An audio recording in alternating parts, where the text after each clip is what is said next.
മലപ്പുറത്ത് തിരൂരിലെ വാര്യംകുന്നൻ ഹിന്ദു വംശഹത്യയ്ക്ക് നേതൃത്വം കൊടുത്ത വാര്യംകുന്നന്റെ പേരിൽ സ്മാരകം പണിയാം. മഞ്ചേരിയിൽ ആലിം സുലാരിയുടെ പേരിൽ സ്മാരകം പണിയാം. മലപ്പുറം ജില്ലാ പഞ്ചായത്തിന്റെ ഫണ്ട് ഉപയോഗിച്ചുകൊണ്ട് വാര്യംകുന്നന് വേണ്ടി സ്മാരകം പണിയാം. വാഗൺ ട്രാജഡി സ്മാരകം പണിയാം. ഇതൊക്കെ നിങ്ങൾക്ക് നടപ്പിൽ വരുമെങ്കിൽ ഈ ഇന്ത്യ മഹാരാജ്യത്ത് ഭരണഘടനയിലെ ആരുടെയും പേര് ഒരു സ്മാരകത്തിനോ സ്മൃതി മന്ദിരത്തിനോ നൽകരുത് എന്ന് പറഞ്ഞിട്ടില്ല. ഞങ്ങള് ഈ പാലക്കാട് നഗര ജനത ഭാരതീയ ജനതാ പാർട്ടി നടത്തിയ വികസനങ്ങൾ കണ്ടുകൊണ്ട് 28 കൗൺസിലർമാരെ വിജയിപ്പിച്ച് ഞങ്ങൾ അധികാരത്തിലെത്തിയിട്ടുണ്ടെങ്കിൽ ഇന്നാട്ടിലെ ദേശീയ പുരുഷന്മാരുടെ പേര് വെച്ചുകൊണ്ട് തന്നെ സ്മാരകങ്ങള് അതുപോലുള്ള വിദ്യാലയങ്ങൾക്ക് നാമകരണം നടത്തും. ഈ നടത്തുന്ന ഭൂമി എന്ന് പറയുന്നത്, ഈ തറക്കല്ലിടുന്ന ഭൂമി എന്ന് പറയുന്നത് പത്തനംതിട്ടയിലെ അടൂരിലെ രാഹുൽ മാങ്കൂട്ടത്തിലിന്റെ തന്തയ്ക്ക് സ്ത്രീധനം ഈ വിദ്യാലയം പണിയുവാനായിട്ട് പോകുന്നത് നഗരസഭയുടെ ഭൂമിയിലാണ്. ഈ നഗരസഭയിലെ കോൺഗ്രസ് നടത്തിയ അഴിമതികളെ അവസാനിപ്പിക്കുന്നതിന് വേണ്ടിയിട്ടാണ് പാലക്കാട് നഗര ജനത ഭാരതീയ ജനതാ പാർട്ടിക്ക് 28 കൗൺസിലർമാരെ നൽകിയത്. ഞങ്ങൾക്കൊന്നേ നിങ്ങളോട് പറയാനുള്ളൂ. നിങ്ങൾ ഇന്ന് വലിയ വായിൽ പറയുന്നുണ്ടായിരുന്നു കോടതിയിൽ പോകും, കൗൺസിലിന്റെ അജണ്ടയിൽ പോലും വെച്ചിട്ടില്ല എന്ന്. സാമാന്യ ബോധമുള്ള, സാമാന്യ വിവരമുള്ള ഏതൊരാൾക്കും അറിയാവുന്നതാണ്. ആ ഭൂമിയില് ഇത്തരത്തിലൊരു ബഡ്സ് സ്കൂൾ വരുന്നതിന് കൗൺസിലിന്റെ അംഗീകാരമുണ്ട്. പിന്നെ നാമകരണം, അത് ഞങ്ങൾ അധികാരത്തിലിരിക്കുന്നുണ്ടെങ്കിൽ ആരുടെ പേര് നൽകണമെന്ന് ഭാരതീയ ജനതാ പാർട്ടി തീരുമാനിക്കും. പിന്നെ ഡോക്ടർ കേശവ ബൽറാം ഹെഡ്ഗേവാറിന്റെ സ്വാതന്ത്ര്യ സമര സംഭാവനകളെ കുറിച്ചൊക്കെ വാതോരാതെ സംസാരിക്കുന്നുണ്ടായിരുന്നു.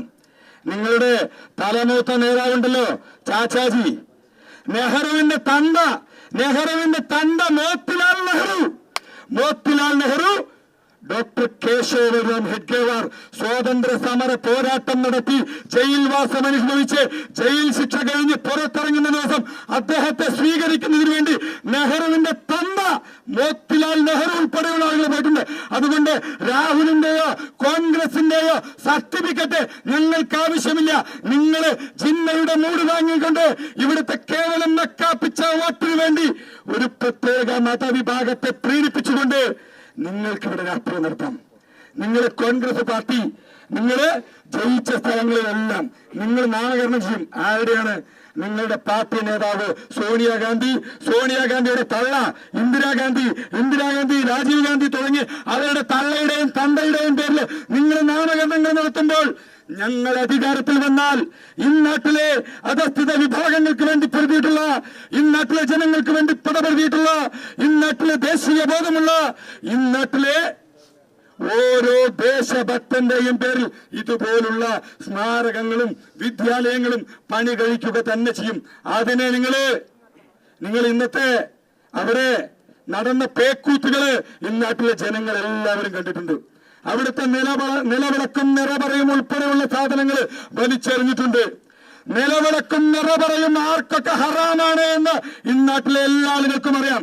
നിങ്ങള് ഇന്ന് നഗരസഭയുടെ ഒരു പരിപാടി അലങ്കോലപ്പെടുത്താൻ വേണ്ടി നിങ്ങൾ ശ്രമിച്ചിട്ടുണ്ടെങ്കിൽ ഇവിടെ കേട്ടു നിൽക്കുന്ന കോൺഗ്രസ് ആഫീസിനകത്തുള്ള ആൾക്കാർ വരെ നോട്ട് ചെയ്ത് വെച്ചോളൂ. ഇവിടെ പാലക്കാട് എന്നൊരു ഗ്രാമമുണ്ടെങ്കിൽ, പാലക്കാട് നഗരസഭ എന്നൊരു പ്രദേശമുണ്ടെങ്കിൽ, ആ പാലക്കാട് നഗരസഭാ പരിധിക്കകത്ത് കൊണ്ട് ബഡ്സ് സ്കൂൾ പ്രവർത്തനം ആരംഭിക്കാൻ പോകുന്നുണ്ടെങ്കിൽ 100-110% ഞങ്ങൾ ഉറപ്പ് തരുന്നു.